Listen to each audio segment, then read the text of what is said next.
loved it. I'm going to start that over Oh. for the people. Okay. For posterity. For posterity, exactly. Dale Champlin is a poet with an MFA in fine art. Many of her poems have appeared in the Opiate, Timberline Review, Willawaw, CatheXis, Cirque, and other journals. Dale's honors include a Pushcart nomination and a first place in the Oregon Poetry Association contest. Dale designs covers for Opiate Books, as well as books for Cirque Press and for her own small publishing company, Just a Lark Books. Her poetry collections are the Barbie Diaries, Callie Comes of Age, Isadora, and Andromina, A Stranger in America. A collection of poems about Medusa is forthcoming. So here is Dale Champlin.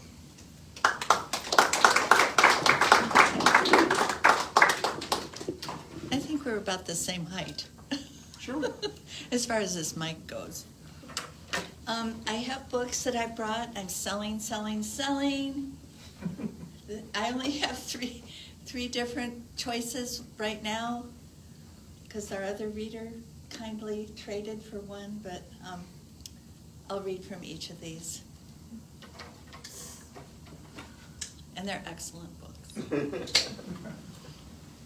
I would like to thank Salem Poetry Project, Poetry on the Lawn, Juniper Moon, and Mark Jansen. Thank you all.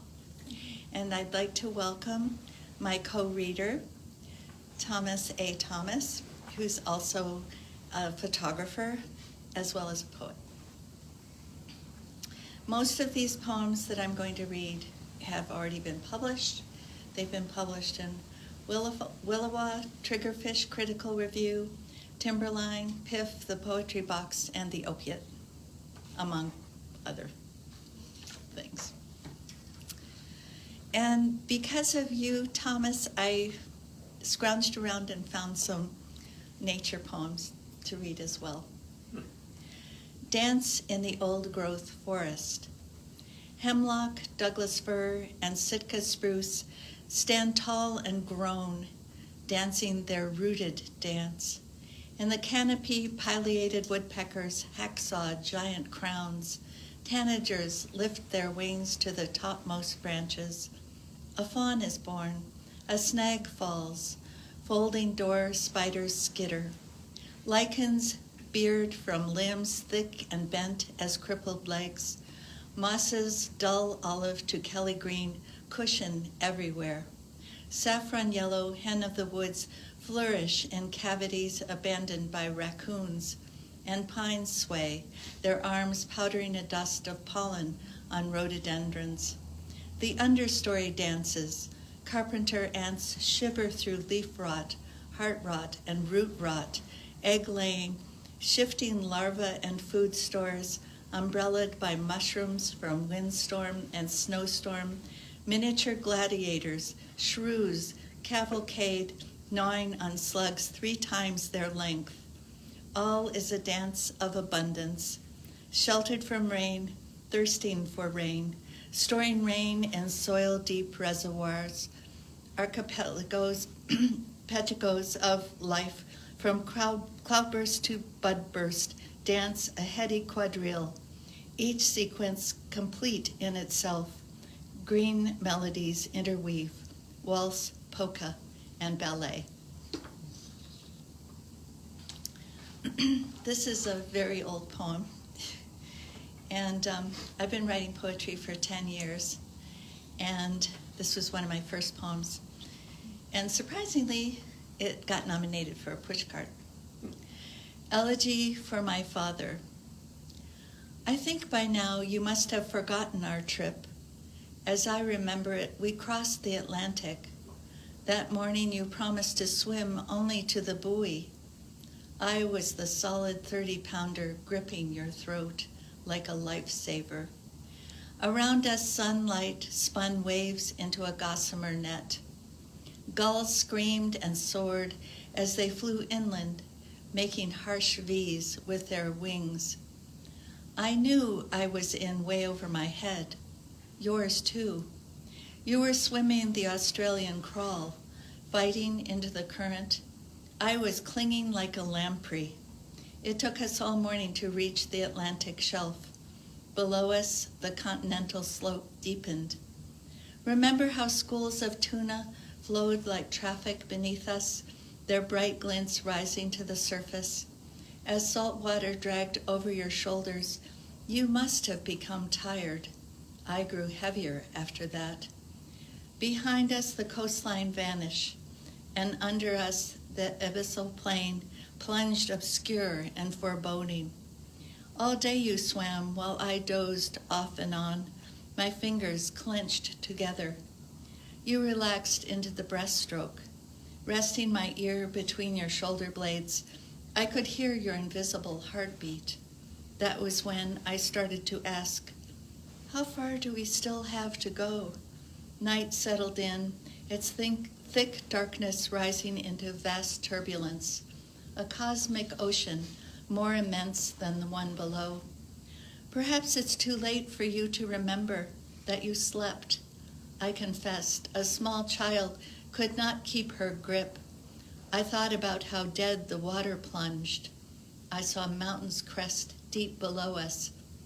I can tell you now all that I remember to record it in your log. Now I record it in mine. When the time came, we drifted. I don't know where you went or if you reached the opposite shore, but I continued my journey. I know that I survived without dreaming of you.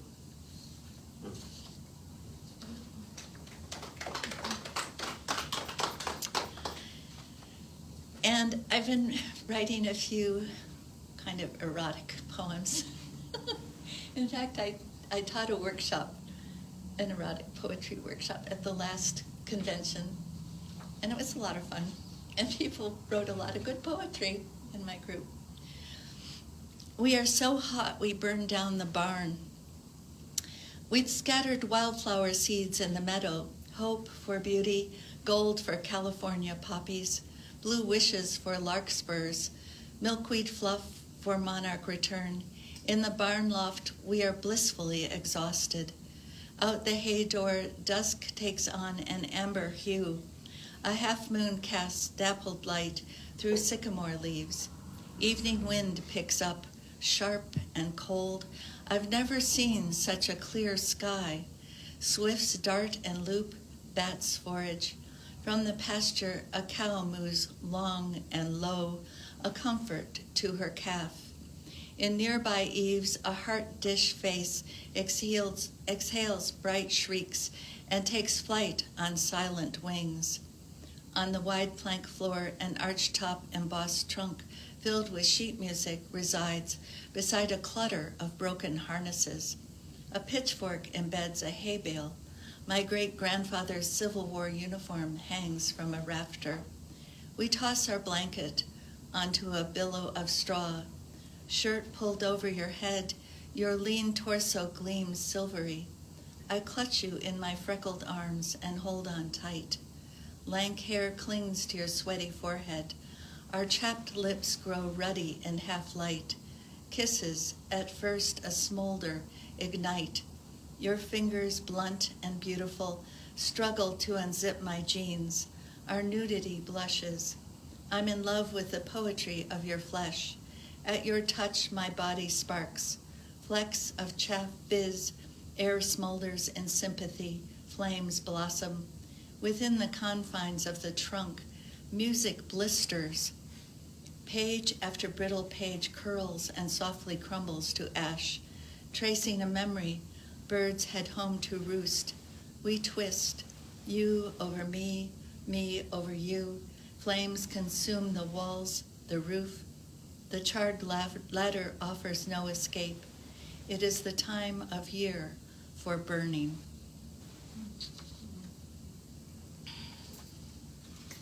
This is just a recent one, and this hasn't been published yet. Between the bones. Consider harmony and divergence, knowing the other or not knowing the other fully. A person might risk a moment of discovery, how her hands versus your hands explore virgin territory until every puzzle piece falls into place. the strangeness of a sacred spring, horses grazing in a close-by pasture, meadowlark notes, and through a window gauzily screened, the scent of lilacs, mock orange, plum, peach, apple, tasting the way the word love tickles your tongue at a touch. Soft flesh might unfurl a memory of pale days scouting the riverbank, fully intent the way a raptor on the wing glides at leisure, eyes focused on the horizon, scurrying prey, or threadbare stars newly hatched in emerging dusk. And this one might be a children's book more than a poem. I don't know. And it's kind of, it's kind of metamorphosis a little bit. And it's about my granddaughter who's 6 years old. That was the summer. Colleen fell asleep at the beach. When she woke up, she had turned into, of all things, a tiny hermit crab. Her shell was soft and squishy. It was time to find a new home. That wasn't her only problem. She had a terrible sunburn. Dark shadows soared over her. Gulls raced in high arcs above the sand. One started to chase her. Colleen ran into the surf, surprised she could only scamper sideways. A wave picked her up and swiftly brought her back to where she began. What next? She was missing lunch, and where were her mother and Jack? Had he played a trick on her? Jack was always playing tricks. A parade of sandpipers zipped by. No, wait for me. Suddenly they took flight. Oh no. Colleen skittered across the hot sand. A doll head came to rest beside her. She clambered inside. It was a perfect fit. From her cozy place on the beach, Colleen looked out at the sunset as waves rolled in. The waves whispered, "It's only a dream." And here's another Colleen. I don't know, she must be one of my muses right now. To Colleen, the bull rider's daughter. Leaving home will be difficult. When you leave, you must stay gone. Beware of the man who reminds you of your father. He will lock your velvet heart to a chain of steel. Feed your heart on the knowledge that you are a fierce woman, strong and brave. There are many doors that will open for you with the gentlest push. When you find someone who is truly worthy of you, beautiful creature, you will know him by his kindness and generosity. You are not someone he will need to control. In the short time he's been alive, he's never seen anyone like you. You are the book he's never read, the star that shines even in daylight. You lucky, lucky girl. You have a keen mind, a steady hand, and a fistful of flowers. Your heart is full to bursting. You are an amazing artist. Don't wish you were anyone else. Talk as long as you want. Find friends who love you. Hug your family in your arms. Don't wish away your loneliness, your compelling thoughts and desires. The one you find should be glad you are alive. You will be the bright bird in the tall tree, a magician of world order and master of all you endeavor. Help him build a bridge to the world. Encourage him to fulfill his own dreams. My little Colleen. She's very fierce. This one's kind of long. I don't think I'll read it. This one's not as long. I just figured out when I went to see what I should read, I have over 3,000 poems. Oh, geez, what am I going to do? Washed stones. The cottage smells of mouse, wood smoke, and pine. We dream we are glittering trout, blood red beneath our gills. Morning spills like candlelight, mist rising from the lake's silk. We slip to the shale beach, pebbles slide smoothly beneath our feet. Two girls, one amber, the other shell, holy stones strung around our necks on strands of floss. We knife the liquid mirror, plunge into bone-chilling water. We dare each other to swim the drop-off down to the lake's dark heart. At noon we follow creek flow, lured upstream into cliff shadow. You and I straddle a fallen log, spinning stories like skeins of yarn. There are Iroquois ghosts in these woods. Hopeless in love, maidens throw themselves from the waterfall. We spit in our palms, a pact to remember we are alive. Night shawls the lake. Now stars embroider the continent between us. I remember we collected washed stones and brought them home past two faded cabbage rose curtained windows. How am I doing? Time? Oh, you're doing great. Okay, good. I am a tree. Each night in the stars' infinitesimal light, I strew my spring blossoms onto the ground, until by morning there is a pool beneath my arms. You may walk among the petals, scuffing a pink wake. Sometimes when you are sleeping, an owl rests in my topmost branches. See how he gazes out across the railroad tracks and the farmland, forgetting to hunt in his wide-eyed reverie. As a tree, I must perfectly resemble owl dreams of nesting with a sister owl, or perhaps a brother. A mouse might skitter into one dream or another, owl thoughts gone ghostly in the moonlight. It is natural for me to be in conversation with the sky, to be a refuge to birds, and as I breathe into the air, I am useful to all living things. My roots reach down, sipping moisture, the way I learned when I was a seedling. How I admire the sword ferns, the trilliums, and the lilies clustered in the garden by my feet. My spring beauty lasts for only a few brief weeks. Although I seem to be, I am not immortal, and one day I too will lie down.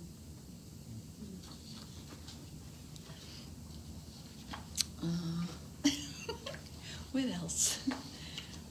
Oh, this is sad. My husband is not dead. And the title of this poem is My Dead Husband Comes Back as the Ocean. Sorry, Georgie. I understand why you needed to leave. Now you return, covering 71% of the earth, measured in tears. I love you the way I love the whale pushing an enormous hummock of brine, spangled with showgirl sequins, tagalong barnacles, tonguing the surf as it reaches. If you are the water, the whale, and the tide, I will myself sand, sea stack, and tide pool. Cherish each caress of your lips on my silt, the tug of your undertow, my plunge, your obscure depths mysterious as when we first met.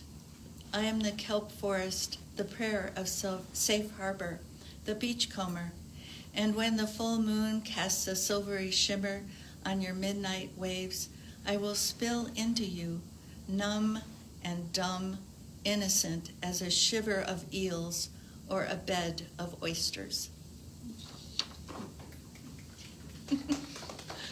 That was the kind of a love poem. I like to write love poems.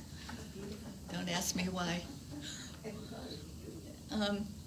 In praise of you, I guess this is another love poem. In praise of the fireball that is you hurtling across the sky, which has just now begun to catch fire, but I dare not look away, even though the sparks you are shooting make little scorch marks on my face.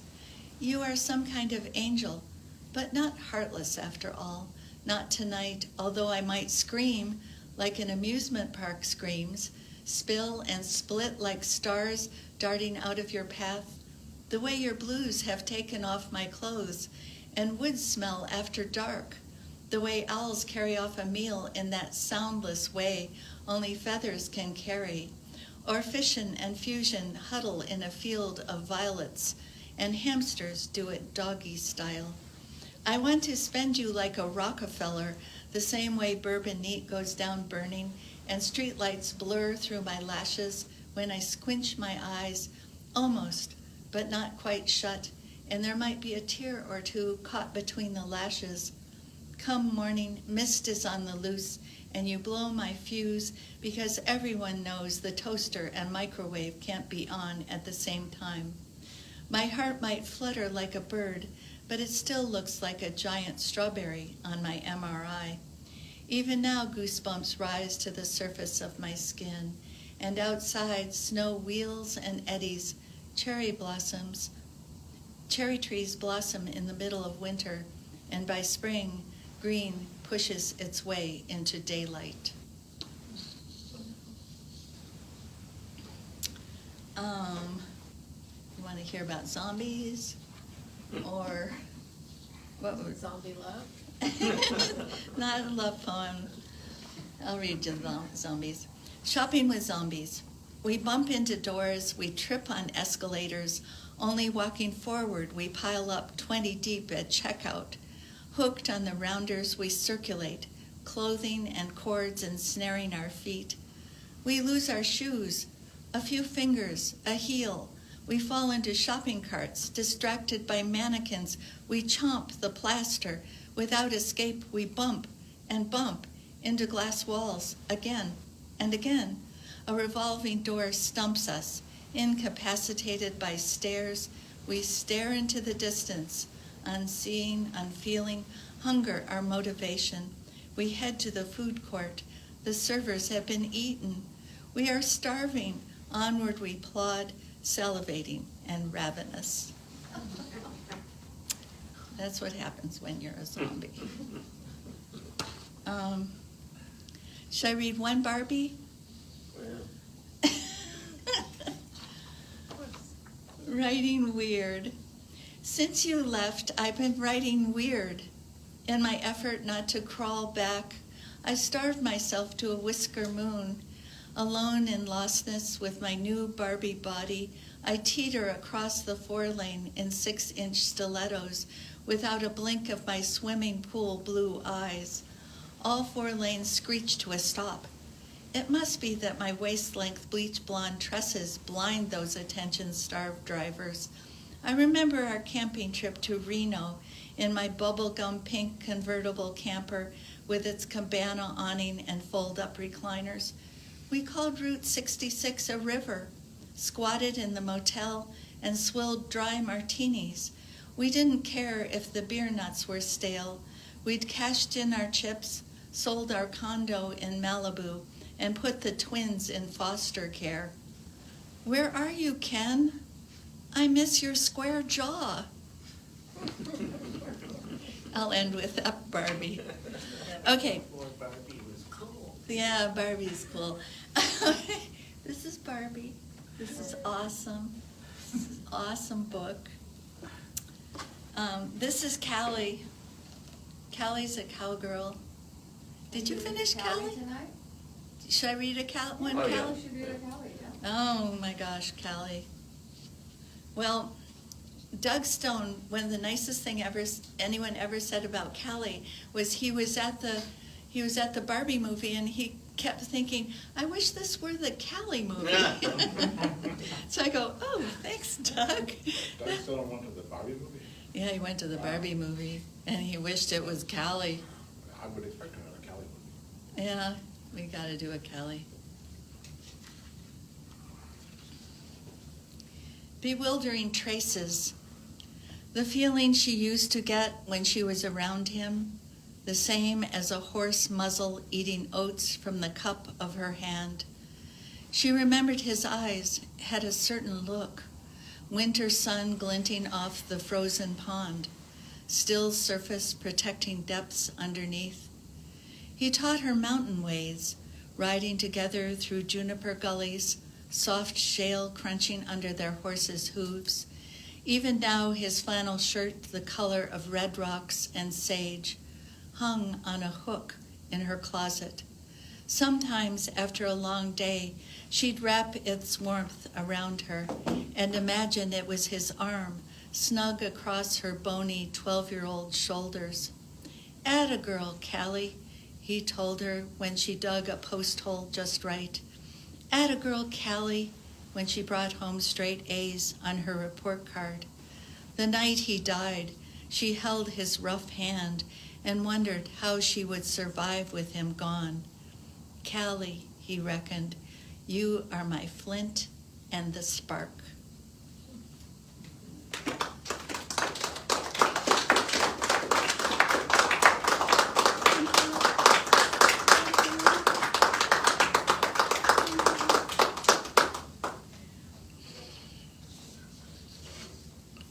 Thank you, Dale. Next up is Thomas Thomas. Thomas is an award-winning poet and photographer based in the Pacific Northwest with roots in Illinois and training from the University of Michigan. He has earned recognition for his compelling poetry and evocative photography. His works appear in prominent journals and anthologies across multiple languages. He currently serves as on the board of the Olympia Poetry Network, remains active in creative communities. His latest collection, inspired by caring for his wife with Alzheimer's, explores the depths of love and loss. Also available on Amazon and other online vendors, My Heart Is Not Asleep, from Moonpath this year. So here is Thomas Thomas.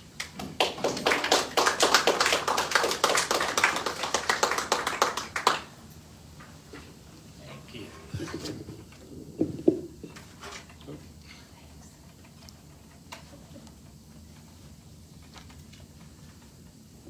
Thank you, Mark, Juniper, Salem Poetry Project, and Poetry on the Lawn. Yeah, and Dale. I've been on the road for about 8 days, so I may be a little fuzzy, but I've brought my book. I also did the photograph on the cover. And I brought broadsides, letterpress broadsides. 2 of the poems are in the book, and one is not.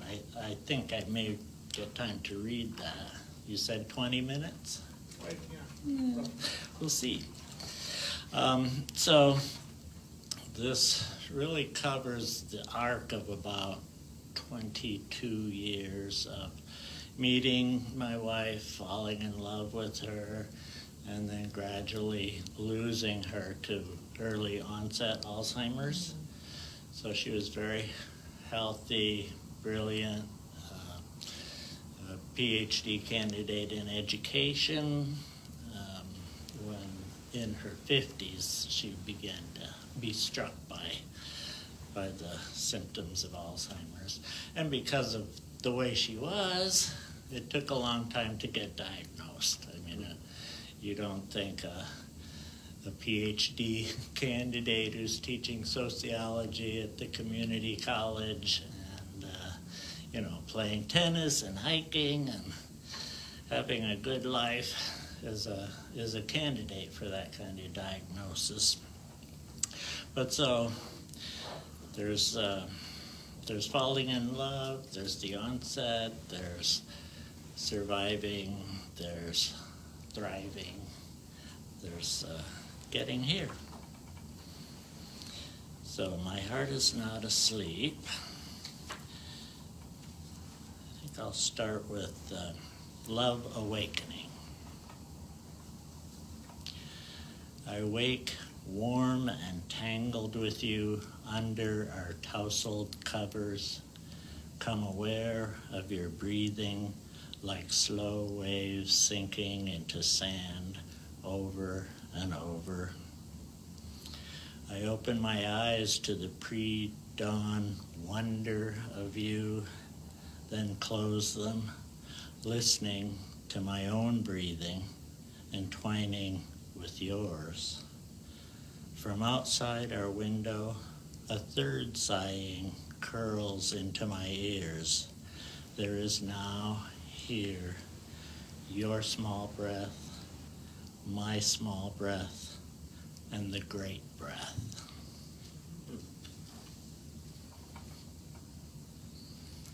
You're really inside inside our rings it says divine appointment. Mm-hmm. So this is Coppola's prayers. I'm walking at night when a breeze sets grass blades in motion, writing silent prayers in the sand. Sparrows, mice, and insects have left signs of their pilgrim paths among the burdocks. The pearled prayer shawls of the spiders are hung everywhere around the marsh by moonlight. And we mingle our footprints, mine and yours, in dune grass along the sand path beside the marsh, a prayer written by our feet. But come the slanted sunlight of morning, I find only my own.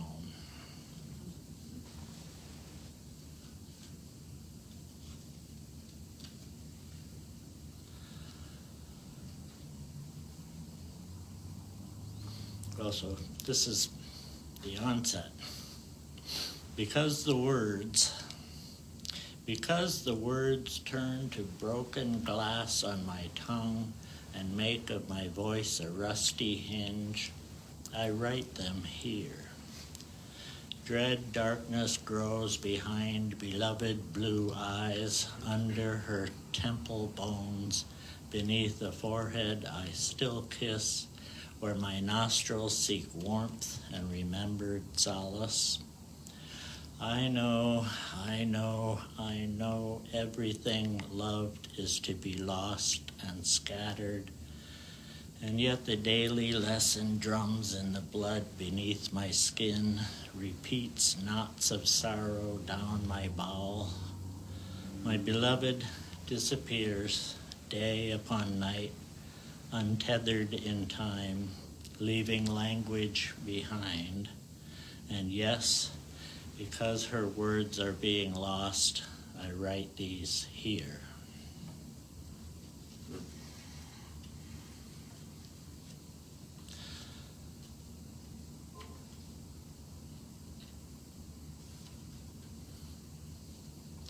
So it's not all despair, though, although over the years there's 10,000 adjustments that I made to care for her, but there's 10,000 things that happen that you wouldn't have imagined or might not. This one is my wife's last O, and I feel very blessed to actually remember this moment. This was in the days when she was slender as ever from anxiety, and we knew only that she was being struck hard by something dark. While she struggled to make plans, make appointments, find her way from here to there, twisted the streaks of copper and gold still in her hair. After lunch and before supper, light of a golden afternoon begins to slant inside west windows of our house. After children, music, old and soft, plays under the cathedral ceiling beneath which rests our well-used couch. My wife sitting at one end of it, my body stretched across, head nestled in her lap. Forgetfulness, ovarian cysts, her atrophy as she massages scalp and temple, brushes hair from my forehead, rocks me warm and mesmerized, presses my skull against her mound and pelvic bone, and her hips rise just so gently as she closes her eyes and, oh, she says, yes, whispers, oh.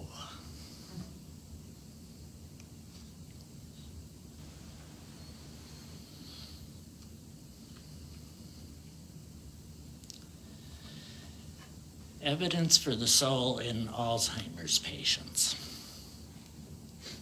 After 5 years of misdiagnoses and ruling out malingering and delusion and temporary this and that, the second cranial MRI, generally unremarkable until prominent, diffuse, symmetrical, supratentorial cerebral atrophy involving all lobes and deep white matter in bilateral frontal lobes, abnormal for patient's age. She'd mostly forgotten about crying, about her dissertation, about cooking and teaching college and making love and driving to meetings and appointments and how to be with babies and children. Then a lily might catch her eye and a smile grow from lips to whole face and a laughing joy burst out and finally such a radiance until clouds close again, light dims, becomes infrequent.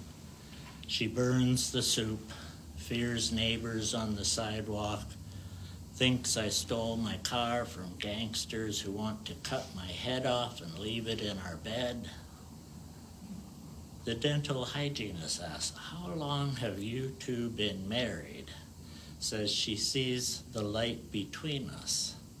The way she beams at you says she still knows you, and I hope I still look at my husband that way when he and I have been together as many years. Pre-dawn, I clean up her incontinence, put on a new brief, help her sit up at the edge of our bed, give her fiber gummies and brain vitamins and a Tums for her tummy, slices of banana, nutrition shake through straw for my sweet baby. And somehow, when everything seems gone, there is still something. Things come and go, mostly go, long tunnels, dark time punctuated by bright openings, when music bursts through, a smile, a sway, joy tears, walking the driveway on a spring day in January, sadness tears rolling down when we wake before dawn. I am here, here, here.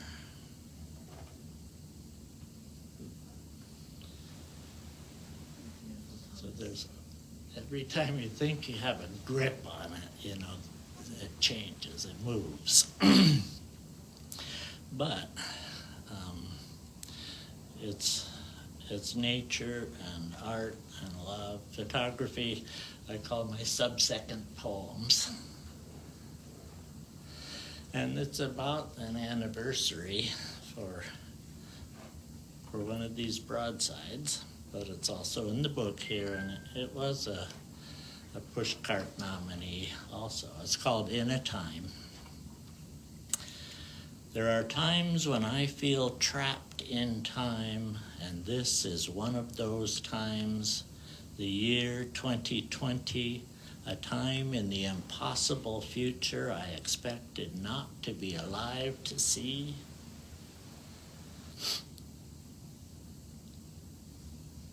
And the month is August, and August is the month and time of litany.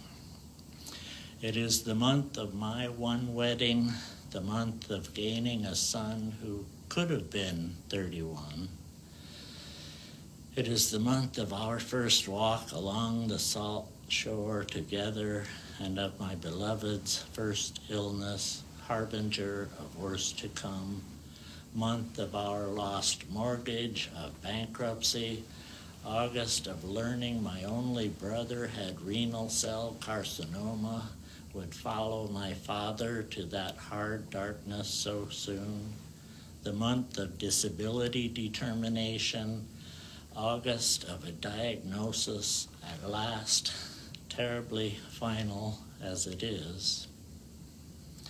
And it is still the month berries ripen along humid vines, Corn ears swell in steamy fields as fawns fatten out of their spots, gorging on clover blossoms and dandelion blooms, as seal pups bask between fishing lessons, as fingerlings flash to avoid shadows, as kingfisher young learn not to make shadows as they dive. It is the month apples begin to blush at the thought of falling, time of joy upon joy, joy upon sorrow, time of sorrow, time of love upon love upon love.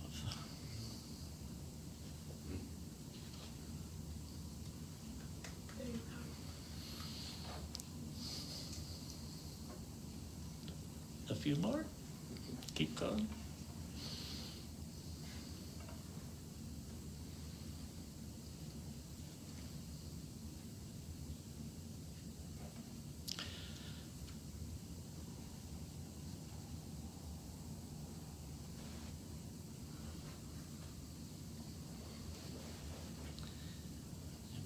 I think I'll do Good Morning, My Love.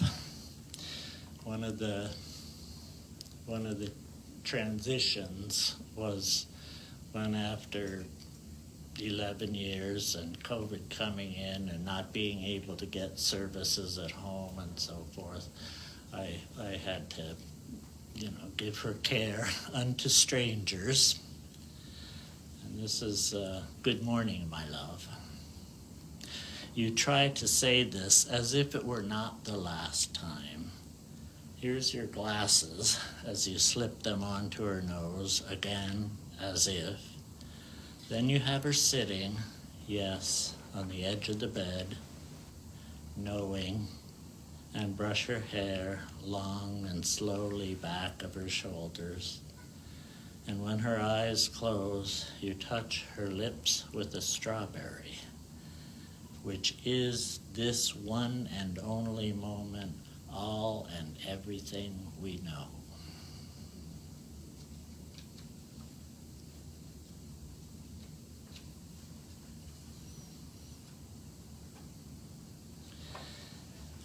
One of the other phenomena is, they call it anticipatory grief. There's also anticipatory relief, perhaps.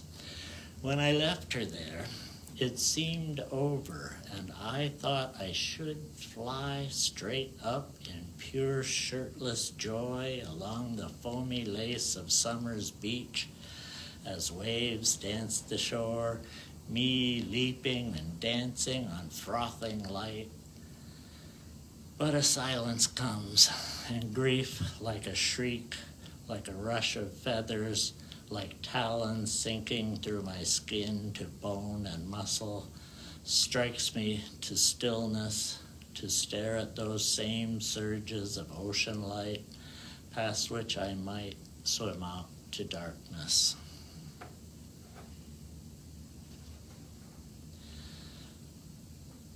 Then there's staying awake.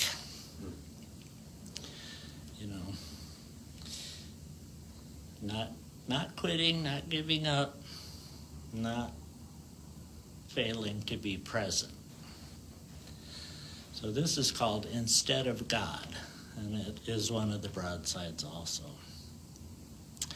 Instead of God, say heron, say kingfisher, say that was the 10th summer my wife was dying and I was not.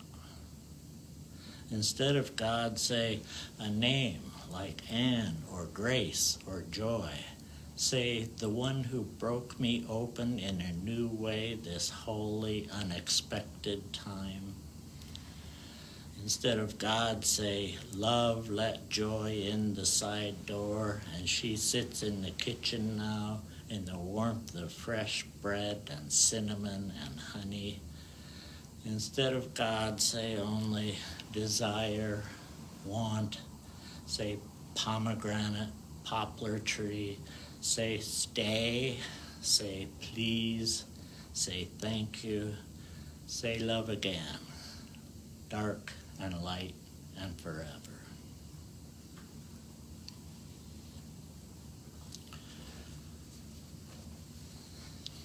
And nature is part of the survival. I don't like to say nature as if it's a separate thing.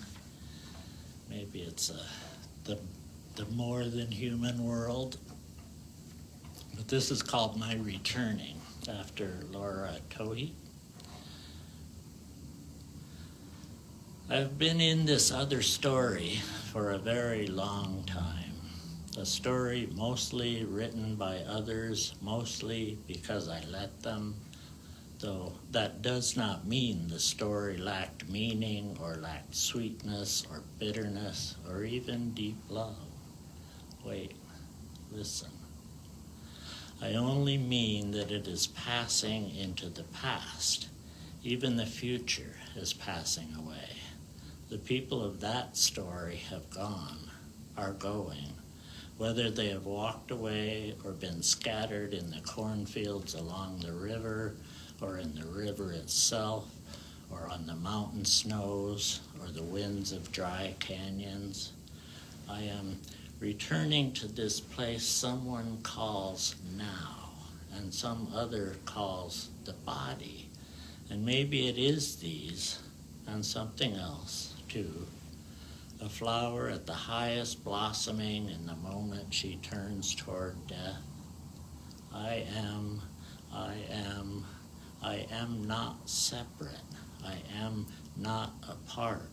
I am joining, not dividing. I am sitting in an oak tree watching, on the river floating from forest to sea. I am flat on the ocean sand. I am beach, motion of water, motion of stars, motion of pelican, fish, seal, snail, beetle, butterfly. I am so welcome, I am invisible.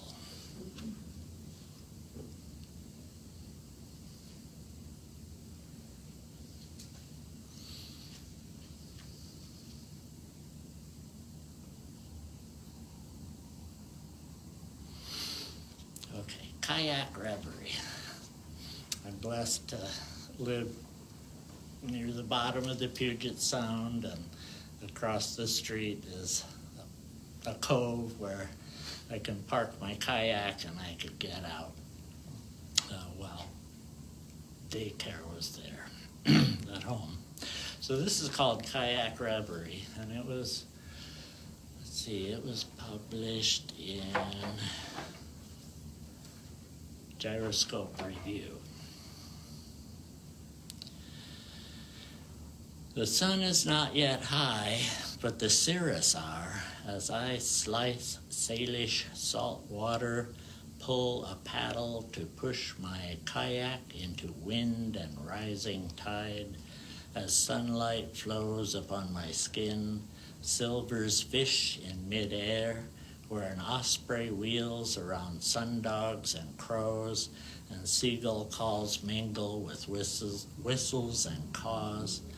The sound of an oyster barge thrumming under all this, when a seal woman whispers her whiskers along my hull, splashes her somersault tail to send water sparks up and up, gold drops falling through blue air to sudden silence. Wind stops riffling water to let it be mirror of cirrus sky, as crows leave off chasing the sailing away long-winged osprey, and the barge stops rumbling, and my paddle and everything stops. A moment, two, then even my breathing here between sea world, its dark electricity flowing beneath sky world, where bright, silent, urgent light rushes to touch it all.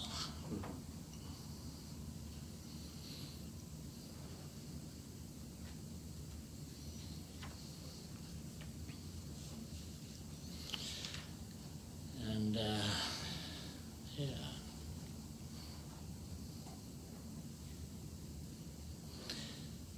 So she's still functioning. Her physical body, anyway, is with us. though she hasn't spoken for years and can't feed or clean herself, but I still visit her. I have the ritual sort of visit that I do, and I read our wedding poem each time. But do you have time for two? Okay.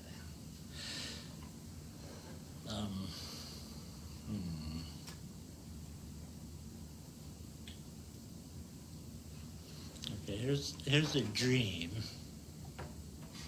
Dream under Venus. We've had a reflective dinner at sunset at a glass table outside the restaurant together as the sun went down among the masts in the still harbor. The waiter has come and gone. I stand and with fingertips brush bangs back from your forehead. You stand and take my hand. We take a few steps together along the old boardwalk. We smile and look at one another in the almost darkness. And then our hands fall to our sides as they let go of each other, as we turn and walk toward our separate cars in the now dark. A wind or wave moves boats, sets the riggings to tapping on the aluminum of the masts, little bells.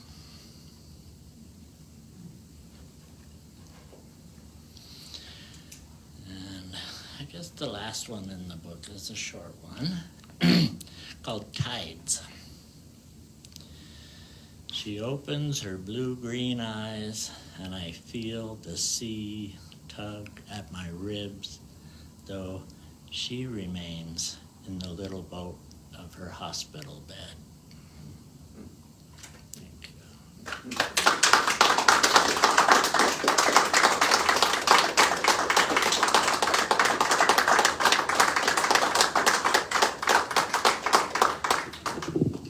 Thank you, Thomas, and thank you, Dale. And of course, thank you to the Broadway Cafe and Thank you, the AC. the air conditioning. There are books in the back, and talk to Dale and talk to Thomas about those books. There's also a sign-up sheet if you want to be on the mailing list. Or you're not on the mailing list yet, feel free to sign up on the mailing list.